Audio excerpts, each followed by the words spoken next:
E olha, eu tenho coceira, né? Vocês já estão sabendo. Às vezes a gente tem que resolver os exercícios, mas eu quero passar o máximo que eu sei. Então eu já queria fazer uma coisa que eu sei que aparece nessas aulas, que é assim. Eu sei que o rendimento... Aliás, eu vou colocar isso aqui num quadrinho.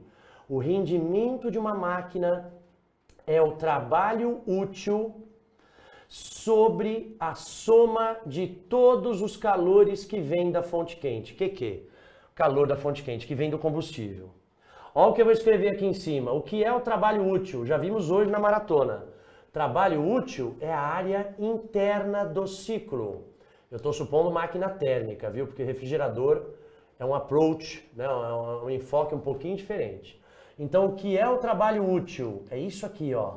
Trabalho útil é a área interna de qualquer ciclo termodinâmico que descreva uma máquina térmica. Então, como é que você calcula o trabalho útil? Você calcula a área interna.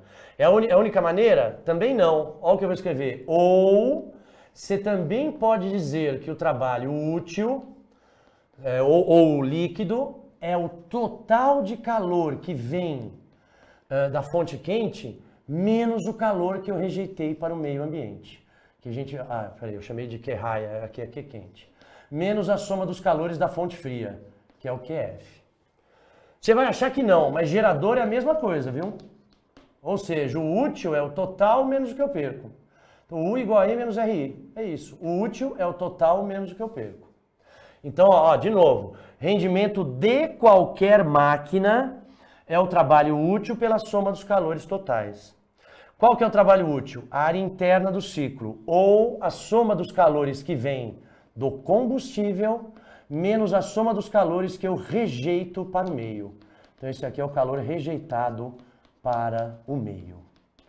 Beleza, então ó, ninguém tem dúvida como calcular trabalho, hein? Não é FD, coisa nenhuma. Na termodinâmica vai ser a área do ciclo, sempre positivo para a máquina térmica, ou a soma dos calores totais que eu recebo menos o que eu perco. Tá bom. E a soma dos calores quentes, isso preciso dar uma dica. Ó, vou puxar para cá. Como é que você descobre a soma dos calores quentes? Vocês vão gostar disso aqui. Vocês vão gostar. Você vai ter que lembrar uma coisa que a gente viu hoje na nossa maratona, que é quando se afasta, aquece. Olha o ciclo que ele deu, isso aqui, ó. Então, olha o que você vai ter que pensar primeiro para descobrir os calores da fonte quente. Você vai ter que pensar assim, aqui, ó, me segue aqui. Estou me afastando, me aqueci, tem calor. Estou me afastando, tem calor. Estou me aproximando da origem. Tem calor que sai, mas eu quero que se dane, porque não entra na fórmula. Não entra. Então, ó, calor perdido, eu não quero saber. Opa, me aproximei da fronte, perdi mais calor, não quero saber. Então, esse eu quero, porque entrou, esse eu quero. Então, para este ciclo, olha para cá. O que daria a soma dos calores da fonte quente? Daria este calor que é isocórico, então, ó, é que macete, só que em função do número de mol e do CP/CV. Então, esse calor aqui, ó, Q1, seria NCV, porque é isocórico, vezes a variação de temperatura. Mais aquele outro calor, que seria NCP, porque a pressão é constante, vezes a variação de temperatura dali. Então, nesse gráfico é assim que se calcula. Eu vou pegar desde o começo, hein? Aí a gente mata a questão. Trabalho útil, área interna, ou soma do que eu recebi menos soma do que eu perdi. Como que eu descubro a soma dos calores da fonte quente? Eu investigo.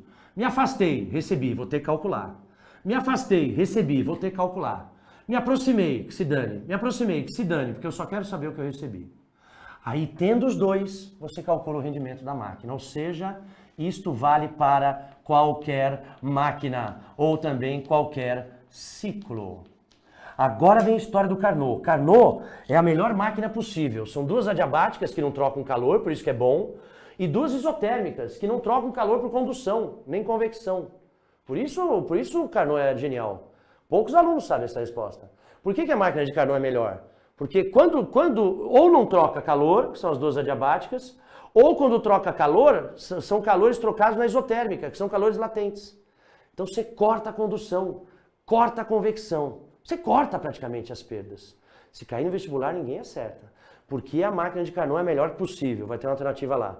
Porque ou ela não troca calor, ou ela minimiza as perdas de calor por condução e convecção, por serem isotérmicas.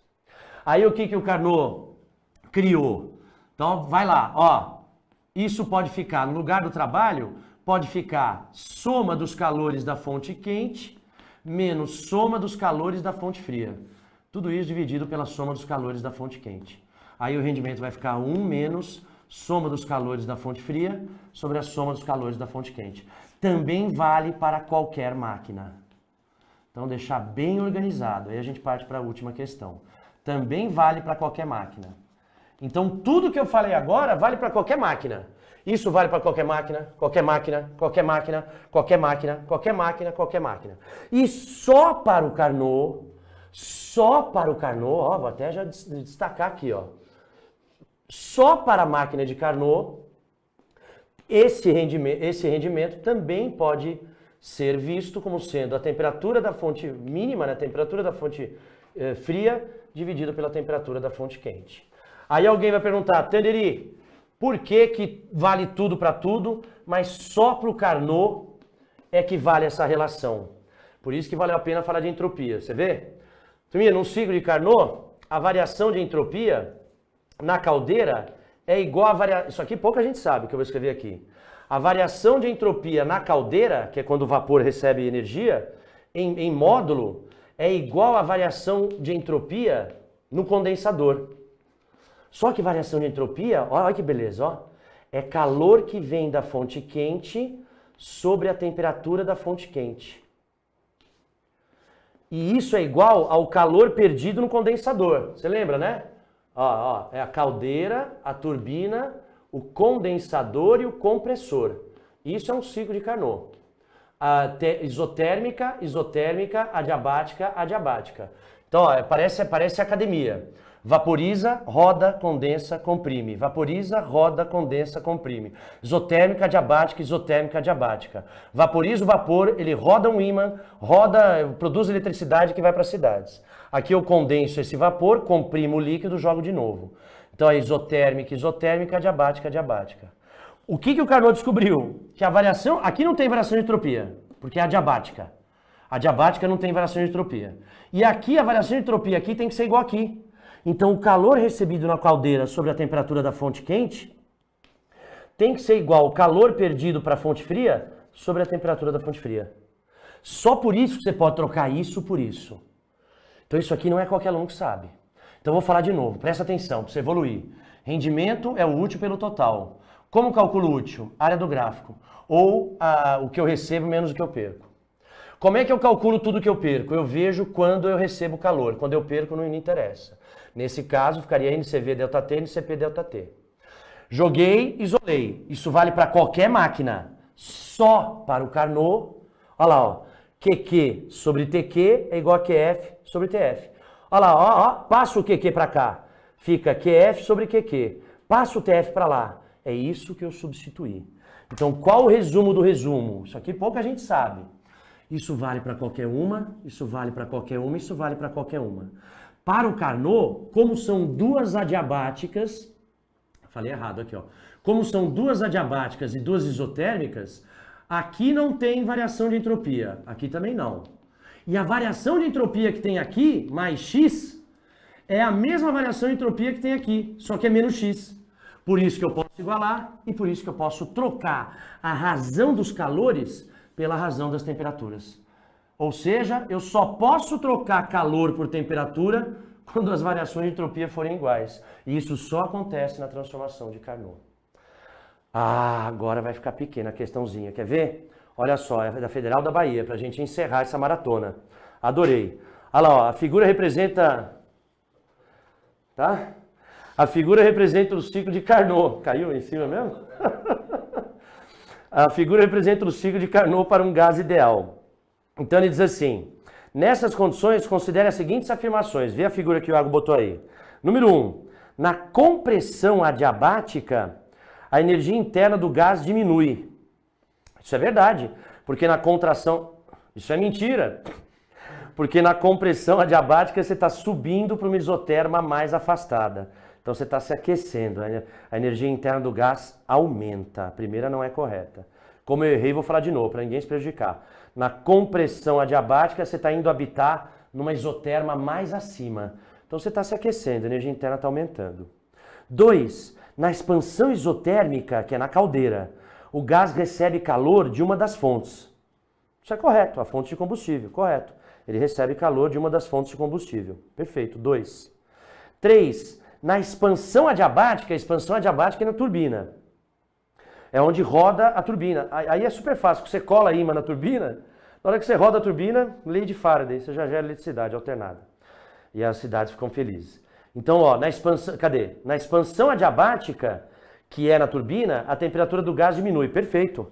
Na expansão adiabática, lá na turbina, o vapor passa pela turbina e ele perde energia. Portanto, diminui sua energia interna, diminui a temperatura. Terceiro é correto. 4, na compressão isotérmica é na condensação. A energia interna do gás diminui. Não! O calor é latente. Processos latentes são isotérmicos, a temperatura não muda. Então a energia interna tem que ser igual. E finalmente, na quinta afirmação, na transformação cíclica, o gás atinge o equilíbrio térmico com a fonte quente, antes de iniciar novo ciclo. Isso aqui é estranho, deixa eu ler de novo. Na transformação cíclica, o gás atinge equilíbrio térmico com a fonte quente, antes de iniciar novo ciclo. Correto, porque no processo de expansão, né, da vaporização que ocorre na caldeira, tem que ser atingida, olha, legal isso aqui. Para vaporizar, tem que ser atingida a temperatura de vaporização. E isso só acontece quando tem saturação, ou seja, quando toda a massa de gás que está lá dentro entra em equilíbrio térmico com a temperatura da fonte. Senão eu não posso dizer que a temperatura da fonte é a temperatura do gás. Se a temperatura da fonte não é a do gás, então você já não tem mudança de estado. Então tem que ter equilíbrio térmico. Com a fonte fria também depois. Ou seja, dessas que ele falou, absurdo mesmo, só a primeira. E aí qualquer compressão e a 4. Verdade, que na 4 ele falou que a energia diminuiu e a energia continua constante porque a temperatura é constante. Entre as alternativas, a gente teria então a alternativa B, a 2, a 3 e a 5. Então é isso. Então lembrem, ciclo de Carnot, duas isotermas sanduichadas com duas adiabáticas. N igual a tal sobre Q, para todas. 1 menos Qmin sobre Qmax, para todas. Só para Carnot, a entropia é a mesma. Então Q frio sobre T frio, Q quente sobre Q quente. E isso te autoriza a trocar a razão dos calores pelas temperaturas. Beleza?